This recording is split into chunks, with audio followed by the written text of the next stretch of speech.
Yeah, g'day guys.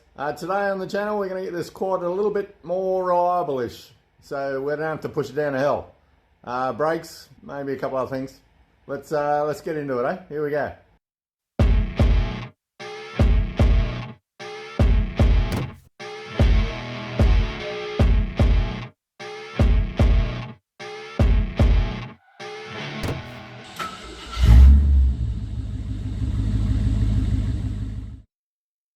Okay, first up, we've got some backing plates and brake shoes and things like that. These are the original ones off the Suzuki diff. I think they'll be okay. Now they're a 7/8 slave cylinder diameter inside, so I'm pretty sure I'm just going to need new cups, and hopefully I don't need to re-hone them.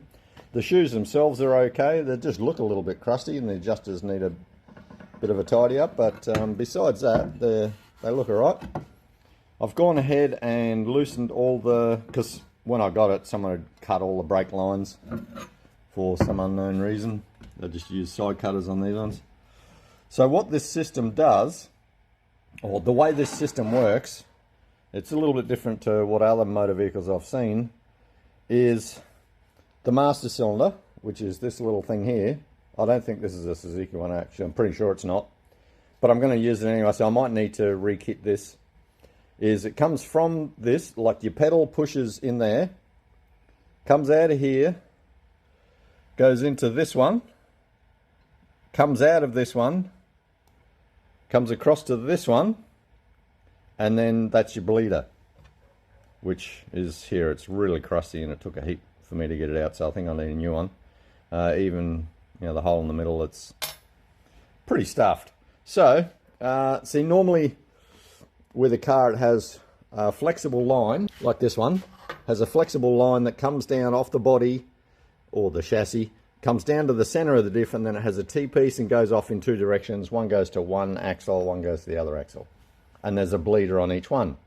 You could probably still do that with this, because it's set up that way where there's two actual ports there. But actually I don't mind it like this. It's just one point for bleeding, that's all. So it feeds to this one.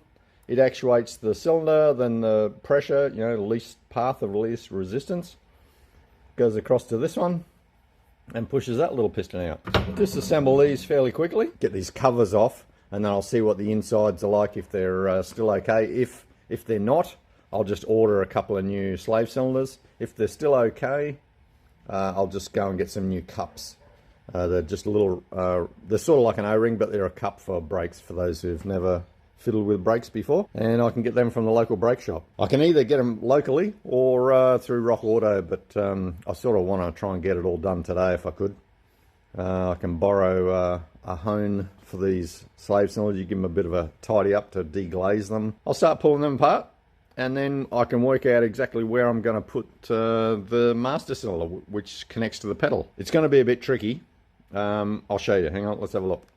Okay, here's the foot pedal, the brake pedal on the quad, and you just push it down and it pushes that lever. So this here is the action point, the leverage point, like the pivot. So the arm is that long, so when you push it down it goes that far, and that's as far as you can go, unless you try and modify here so it has more leverage. Anyway, or you can increase it so it has more stroke. I'm hoping that it's going to be enough for this little master cylinder. Actually, I think this is a clutch master cylinder, but that doesn't matter. It'll be enough for these two little wheel cylinders to get the job done.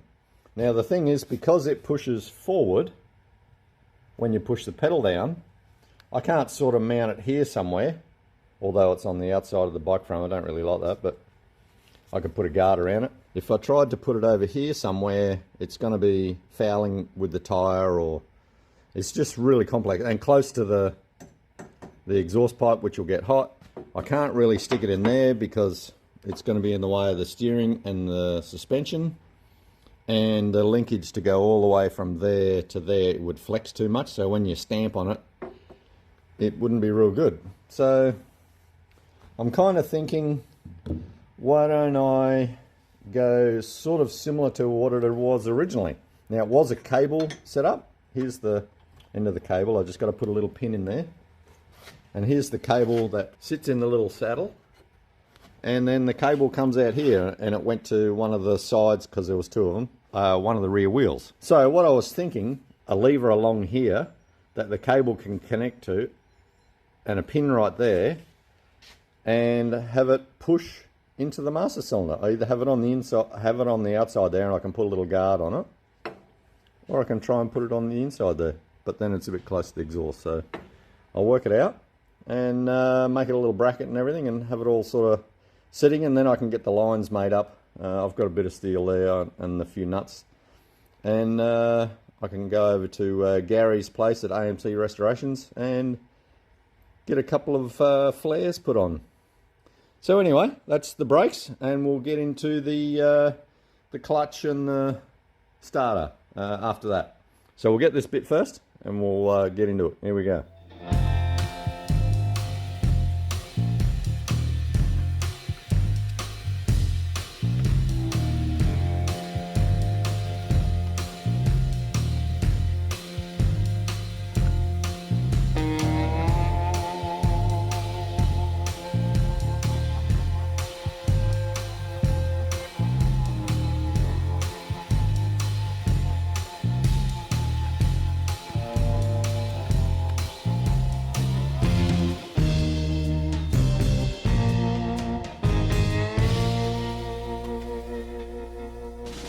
Okay, this is the cup I was telling you about.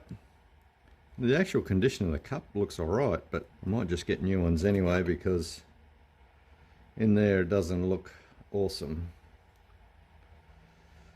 Anyway, I'll pull the rest apart, all the others apart, and assess it from there.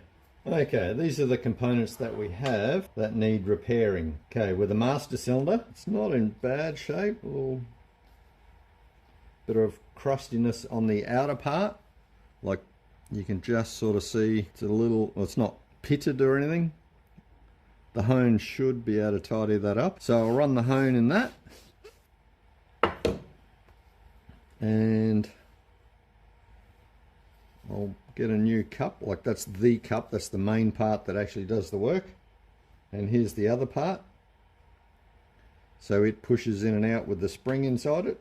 And these ones on the slave cylinders, like the pistons themselves, could do with a bit of a cleanup, which I can do with a bit of really light emery, bit of wet dry, because they don't really do anything other than keep the cup stable. So if I replace these cups, because that's the end of the steel piston, so the cup just sits over it like an O-ring. You can sort of see it there, just sits over the end. I'll go to the brake shop and see what we can do. I'll come back to you then. Okay, I'm back from the brake shop, and I've got all new cups, rubber brake cups. Here's the old ones. They're a bit crusty. You can sort of see the difference, like the old one is flat on the side, and these new ones have got the much sharper edge, so they'll actually work. Well, I'm hoping they're gonna. Also got a new bleed screw and a new master cylinder. Surprisingly enough, they didn't have a seal kit or anything for this old one, which is hard to believe because it's only an inch bore. It's very standard there, 7/8 bore. Anyway, so I've got a new master cylinder, and so that'll be good. So now I've just got to do some assembling. The other thing I've done is given the shoes, like they're not new shoes, there's still plenty of material left in them though. I've just given them a scuff with a bit of 120 emery, so they should grip. The drums, all I've done, instead of getting a machine or anything, because it's only an old quad, well, it's not for highway use, so I don't need to get them skimmed on a lathe or anything, although I don't think my lathe could probably do. Anyway, so all I've done is just put them under the wire wheel and given them a good clean, so there's no actual rust there. So I'll do some assembling, and I'm using a rubber grease. Fancy about it, because I took a picture of before I disassembled it, and now I'll just put it back the same way. So anyway, let's get into it.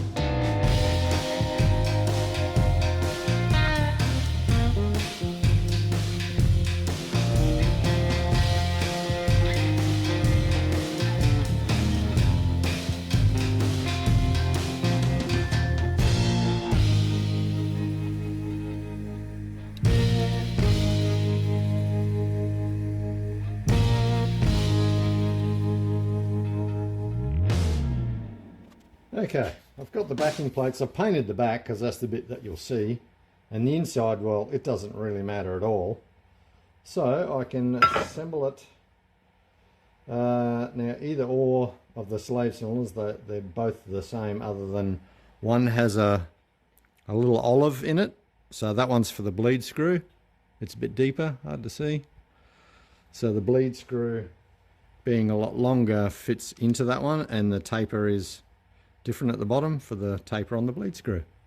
So that's the only difference. It just depends on which side I put this on the quad.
Okay, now to adjust the shoes, because I've only just put them in at minimum amount, I don't know the actual drum size, like how much it's been machined in the past. So we just sort of fit it on there, and there's a fair bit of room, so we can adjust it out a little bit. Now the screws at the bottom here, one's a left-hand thread and one's a right-hand thread. So the proper way to adjust them is this little bung here. It's actually a rubber bung.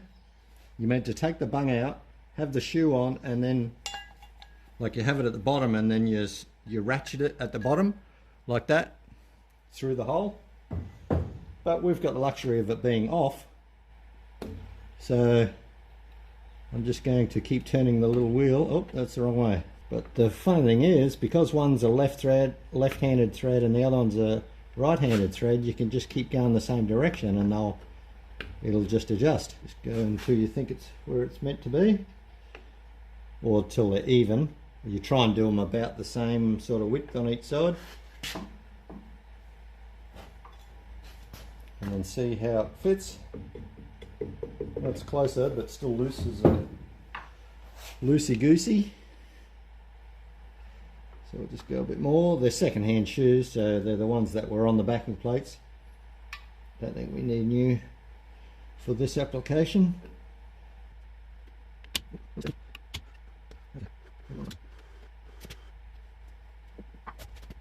There we go. So we've got hardly any movement, and then when I put the drum right on,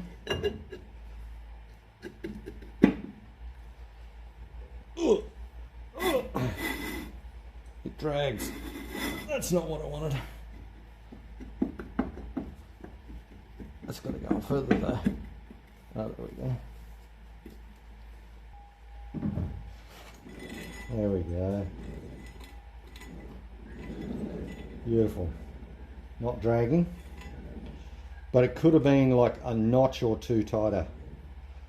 So if I really want to, I can pull that plug, and we'll see how it goes when I actually activate the brakes. So I'll tighten the drum back on again. Beautiful. You can just hear it, just a slight drag. Job done. Now, let's do the master cylinder. Okay, so I've gone away from the master cylinder that I got from the brake shop, and I'm going towards this little unit. It's a clutch master cylinder, and I've made this bracket. I was just doing a bit of cutting and drilling and tapping and trying to work out the leverage, and there's a little bit of mucking around, but I think it's certainly worth it. Now, the reason I went away from this unit was this. Now, this is the only thing that stopped me from using this unit and doing virtually that, because this is a much bigger size. So this is a much bigger nut, a flare nut, or tube nut, sorry, I think they call them, for the hydraulic brake line. And this is the one that I've got on everything else. So it's a different size, so I would have had to go back to the brake shop and buy an adapter. Now, I didn't want to really do that, or try and get a special hose or something made up, and I didn't. It was too much mucking around. So what I did was just put that aside, kept that in the box. I can either use it on another project or just turn around and sell it. So if anyone wants it, it's on Marketplace. Anyway, so I used this little old clutch slave cylinder, the clutch master cylinder, and just made up this little jiggy looking type brackety thing. The amount of effort and design and thought process I've gone into this little bracket, it could have been installed in Binky.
Okay, I've got Gary from AMC Restorations here to help me with the brake line flaring. Flaring? Yes, flaring. I've got a few bits of pipe I've bent up and got a few nuts and so forth, all cut to length. All we need to do is pop a couple of double flares on. And it's all you, Gary. You need the vise to mount the duty what's in? When I get to that point, yeah. Okay. I'll cut some pipe first. Right, what do we got? We've got one there, and one there. Cut this one. So you're right on that line, you say? You're really good. You want it? With your little pipe cutter thinger. Little pipe cutter. Okay.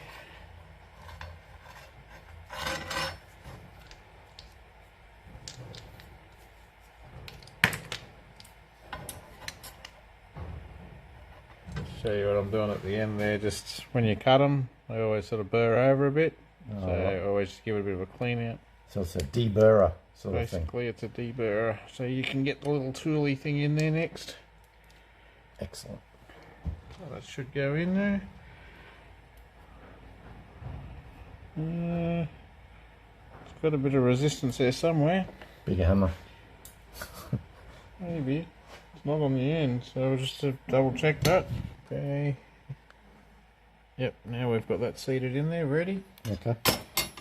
Might as well cut this other one so we can just go flaring everything at the same time. Oh, let's go nuts flaring shit. Go nuts flaring.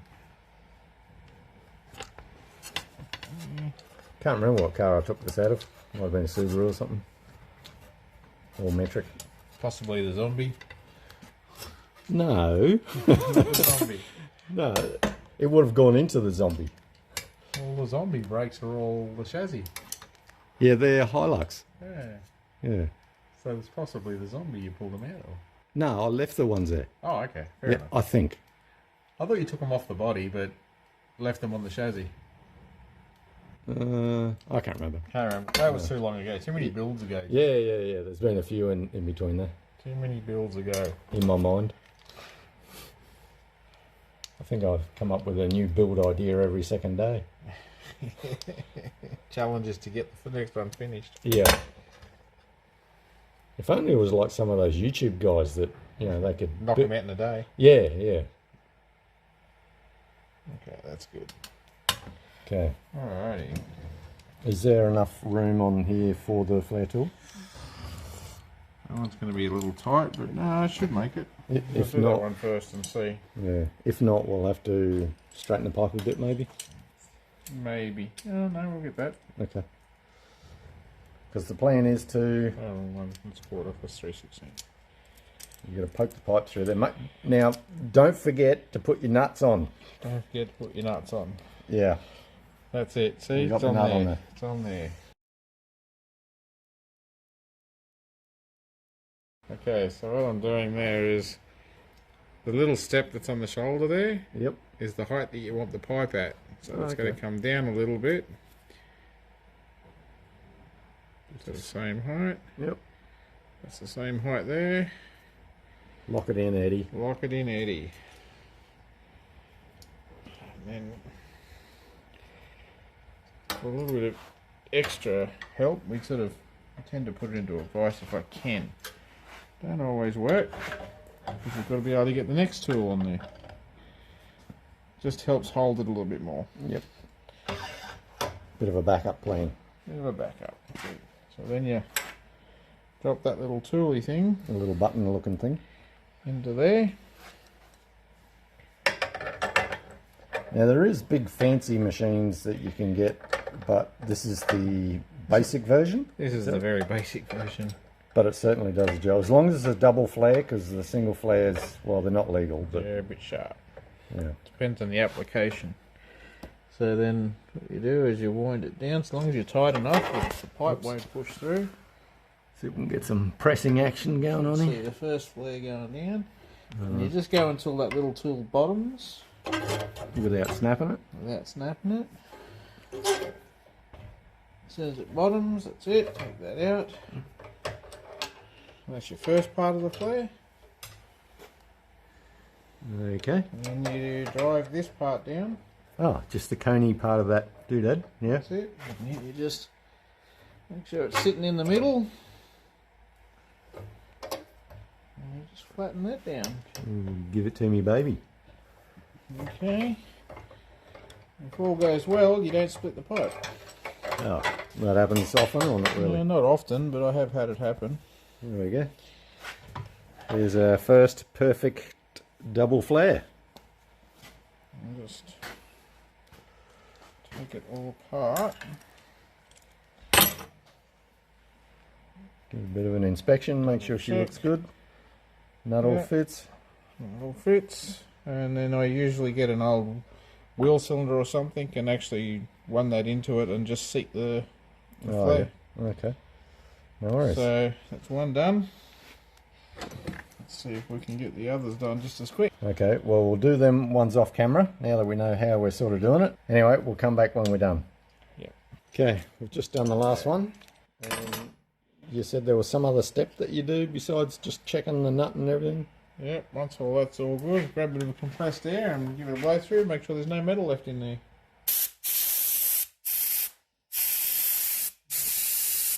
Nice and clear, all going through. Clean the floor for me.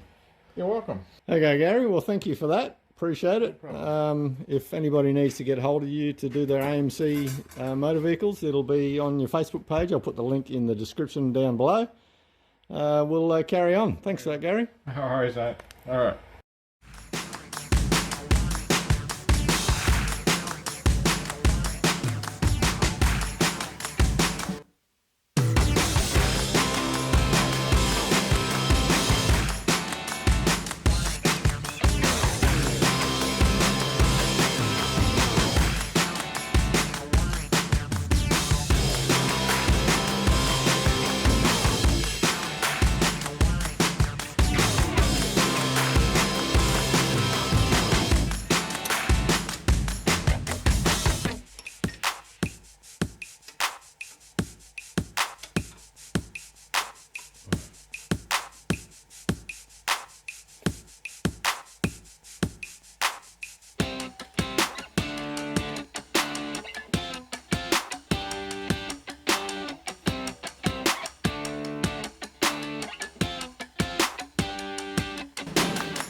first of all, we've got fluid coming out into the hose, so the pressurising thing worked. Secondly is got a leak right there, so I'll have to try and tighten that one up a bit. So I'll do that and then we'll see if I can get it to bleed.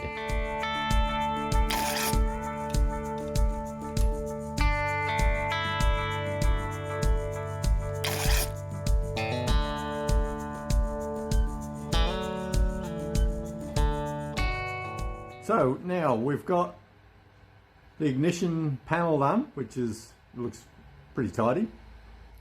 Shiny and chrome. And then I've made the front cover plate with a bit of a nudge bar, bumper bar sort of thing happening there.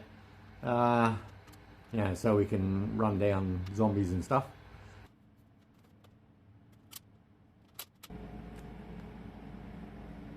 We've got all that front, a little scoop on the top, looks kind of semi-coolish. And I've sort of fixed the seat with a couple of patches. I don't know what to do with the big hole. If anyone's got any ideas what I should try and patch that with, other than reupholstering the whole seat, which I don't really, it's not in the budget. So anyway, I've already spent a couple of $100 too much on this. I've fixed the starter problem, and I thought it was the actual, what do you call it, a sprag clutch? Starter sprag clutch? Anyway, I just sprayed a little bit of WD-40 in where the spring goes, and they work perfect. It starts every time, and no, it doesn't slip. It just grabs and works and starts like it's supposed to, which is awesome. So I've done the brakes. They're all done and bled. Hopefully they actually pull us up. That'd be really nice if they work efficiently enough. That'd be really good. And what else? I think that's about it. I was going to put a light on it, but then I'm not sure if the charge system on the magneto is going to be sufficient enough. It did originally have some lights, but post-apocalyptic world, you don't worry about that stuff anyway. So now all we got to do now is get it down off the stand up here, and we'll give her a bit of a spin, which would be nice. I've got a new track I've made at a friend's place, and he said we can ride it there, which would be good. So anyway, let's get it off the stand and go for a ride. Yeah, so I got it off the stand, and there's one more little thing I've got to do. Hang on.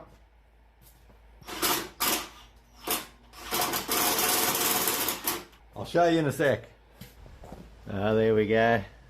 Zombie Junior. What a beast. Okay, I'm ready for a drive, just waiting for Gary. Hey Jim. Hey bud. Mate, did you feel like going for a drive in the zombie? The real zombie, not Junior, the real one. Yeah, why not? You be right with that? Can you get out of me way? I've got what? Can you get out of me way? I've got a helmet, and you shouldn't need one. I shouldn't need one, but I've got a helmet. We'll see. Okay. Alrighty. Let's go. I'll meet you down the track. Right. Well, you get it started, and I'll see you down there. I don't know if I can put my helmet on. Actually, I don't think this helmet fits real well. Here we go.